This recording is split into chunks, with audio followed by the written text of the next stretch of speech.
be. However, that sieve is clogged up by some debris. So you can just imagine like a sink where you have a lot of food debris in the sink and then the fluid is not going to drain properly. While in people that have angle closure glaucoma, the fluid doesn't even get to the angle because that space between the cornea and the iris is actually, let me see if I can open this up. I could help you hold the bottom. Oh, that's good. Thank you. So this space between the iris and the cornea is actually narrowed. Okay. And so it's closed up.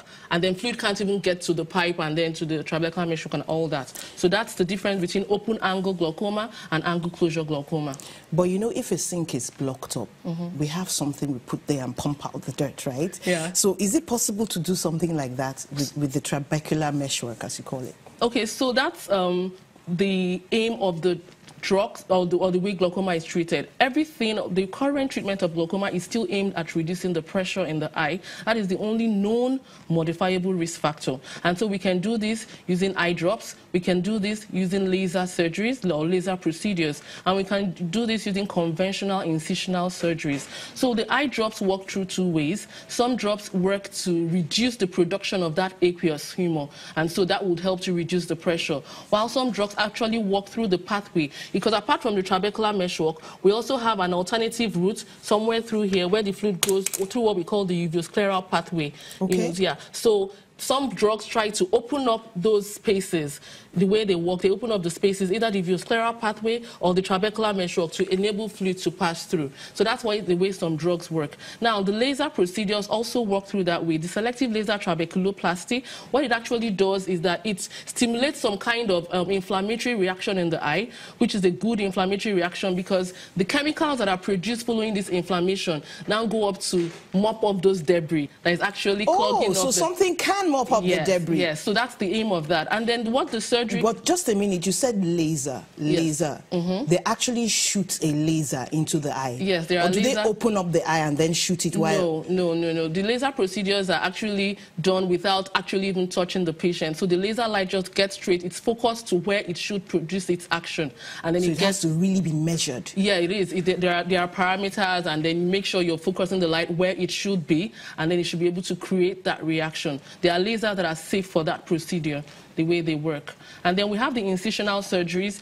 The commonest is the trabeculectomy. So what that does is, okay, so this is not going out through here and all that. We try to create an alternative pathway so that the aqueous humor that is produced now goes out.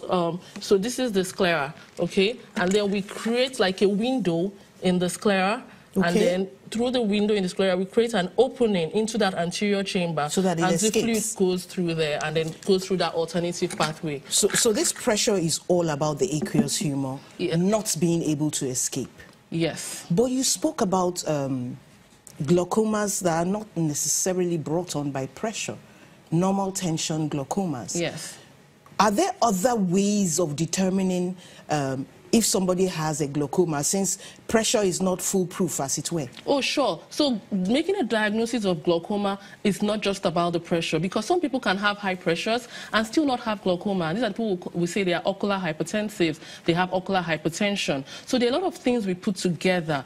We talk about the intraocular pressure. We talk about the gonioscopy, is the angle open or closed. Okay. We look at the optic nerve head to see those changes that are in keeping with glaucoma. We check the visual field to see those damages that, the defects that this damage to the optic nerve actually causes. And then there are also some imaging modalities that we can actually use to objectively study the optic nerve head. So now when I say that the pressure is not just about pressure, especially in open angle glaucoma, there are other mechanisms now that are being brought. We talk about the perfusion of the optic nerve head, the blood supply to the optic nerve head. And that's why people that are hypotensive, or even some hypertensives as well, because of their antihypertensive medication that may bring down their blood pressure, especially at night, when the pressure in the eye goes up. There is a dynamic between, a balance between the intraocular pressure and the ocular perfusion pressure and the blood pressure. And so if this is not kept, and then you find out that the blood supply to the optic nerve head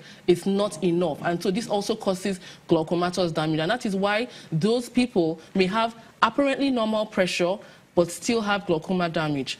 Okay, this visual field that you spoke about, I assume it's how wide the person can see? Yeah.